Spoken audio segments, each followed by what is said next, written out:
Baik, bismillahirrahmanirrahim. Assalamualaikum warahmatullahi wabarakatuh. Perkenalkan, saya Rahma Gina Andila, NIM J500-200-107, bersama Rizky Wijaya, NIM J500-200-001.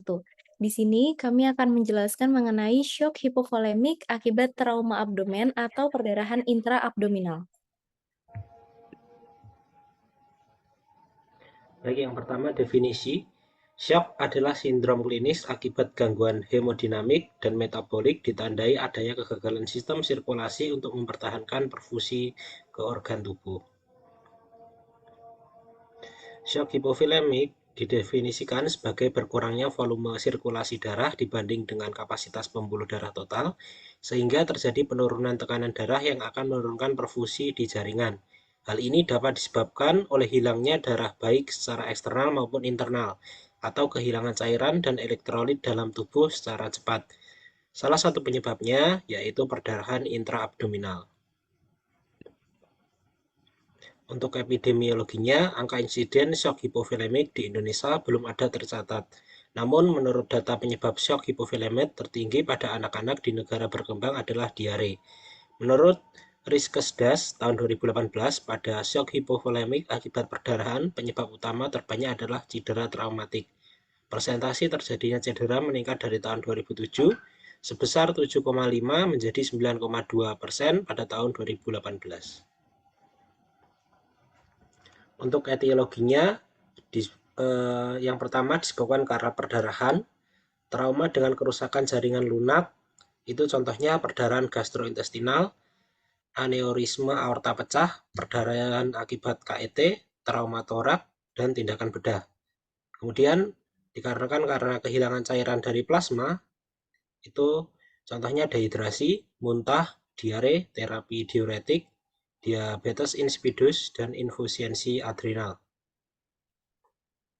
Baik, selanjutnya untuk patofisiologi.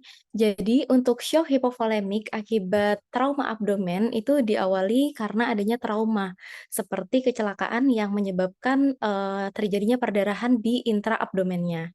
Nah, kemudian terjadinya laserasi pembuluh darah atau struktur organ-organ yang ada di retroperitoneal, intraperitoneal, atau organ pelvis, sehingga terjadinya perdarahan yang sangat banyak dan menyebabkan shock hipovolemik, di mana perdarahan di intraperitonealnya itu dia berakumulasi. Nah, tadi itu kan disebutkan, shock hipovolemik itu disebabkan karena adanya perdarahan, dan juga kekurangan cairan dan plasma. Nah, di sini ketika terjadinya perdarahan, itu terjadinya penurunan cairan ekstrasel sehingga volume intravaskularnya ini berkurang. Nah, kalau misalkan volume intravaskularnya berkurang, otomatis volume sirkulasinya juga berkurang. Dan tekanan darahnya, tekanan vena sirkularis, jugularis, darah balik vena itu juga ikut menurun. Termasuk juga tekanan darah dari keseluruhan itu menurun. Sehingga tubuh ini untuk mengkompensasi tekanan darah menurun itu dengan cara meningkatkan tonus simpatisnya sehingga terjadi penurunan perfusi organ. Di sini untuk dampak dari terjadinya shock hipovolemik ini mengakibatkan beberapa gejala dan tanda, seperti pada kulit. Nah, di kulit ini karena terjadinya vasokonstriksi perifer, sehingga terjadinya akral dingin. Kemudian pada otak, karena adanya penurunan aliran darah ke otak, sehingga terjadinya hipoksia dan menyebabkan pasien shock hipovolemik bisa penurunan kesadaran. Kemudian pada jantung, karena tekanan darahnya itu menurun dan terjadinya takikardi. Kemudian pada ginjal, karena aliran darah menuju ke ginjal itu menurun dan juga mengakibatkan GFR-nya juga menurun sehingga bisa menyebabkan gagal ginjal.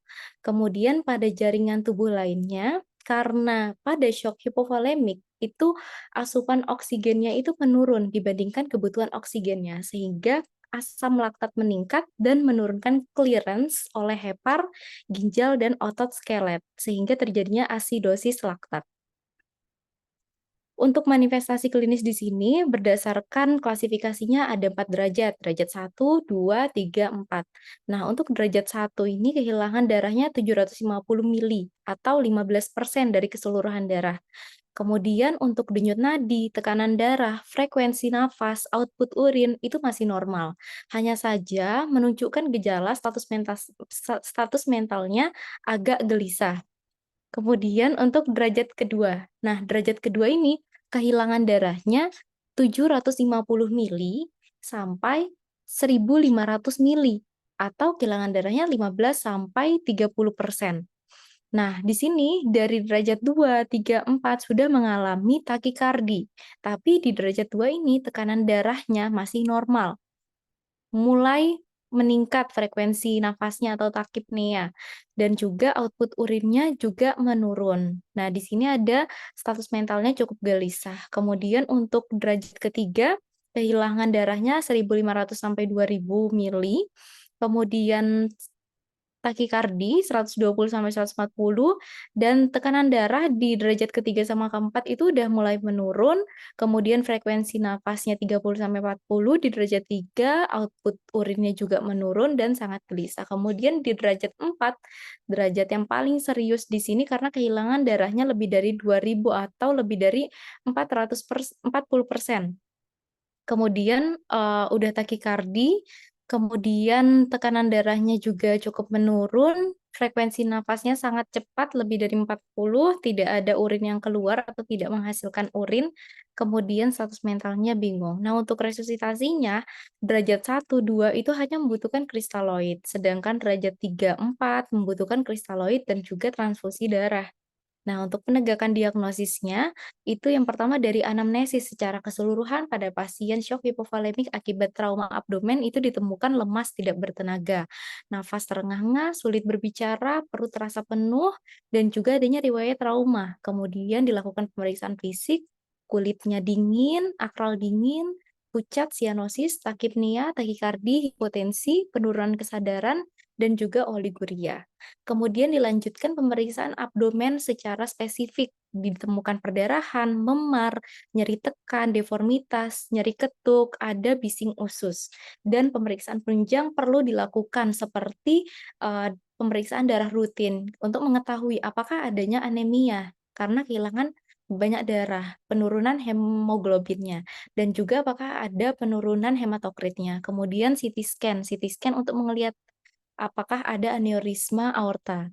Kemudian di sini salah satunya adalah adanya pemeriksaan penunjang ses radiograf. Nah, di sini, contohnya pada kasus di sini trauma abdomen tidak terlihatnya diafragma dan juga untuk mengetahui apakah ada diagnosis banding seperti trauma hepar, trauma, ginjal yang menyebabkan organ-organ yang di abdomen itu masuk ke kafum toraknya.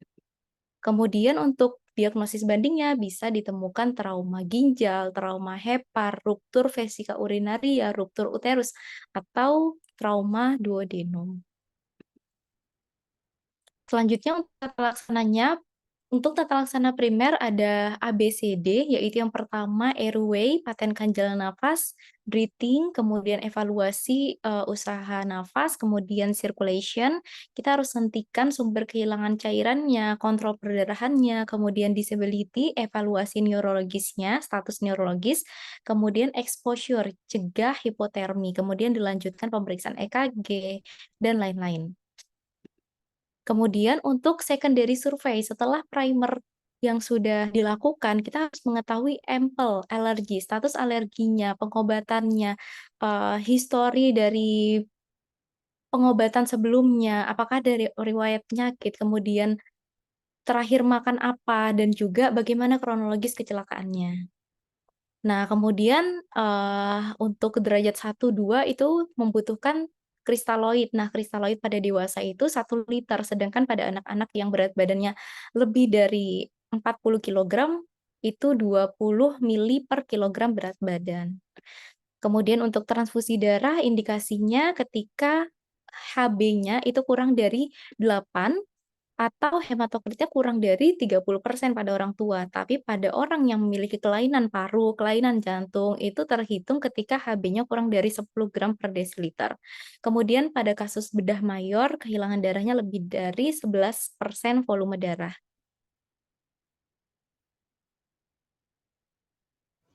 Baik, untuk komplikasi, yang pertama itu bisa menyebabkan gagal ginjal, kemudian gangguan pada otak, dan gangguan pada jantung. Kemudian juga bisa menyebabkan kematian dan kematian jaringan ekstremitas, kemudian lebih parahnya lagi dapat menyebabkan kematian. Untuk prognosisnya, shock hipovolemik yang disebabkan oleh trauma tumpul cenderung lebih buruk. Selain itu, prognosis pada shock hipovolemik pada usia tua juga cenderung lebih buruk, hingga bisa menyebabkan kematian organ. Untuk pencegahannya, dapat dilakukan untuk menghentikan perdarahan, resusitasi cairan yang cukup, kemudian menghindari resiko terjadi trauma, kecelakaan seperti saat berkendara menggunakan seat belt dan kecepatan yang sedang. Baik, ini adalah sumber referensi dari presentasi kami. Kurang lebihnya mohon maaf. Saya tutup. Wassalamualaikum warahmatullahi wabarakatuh.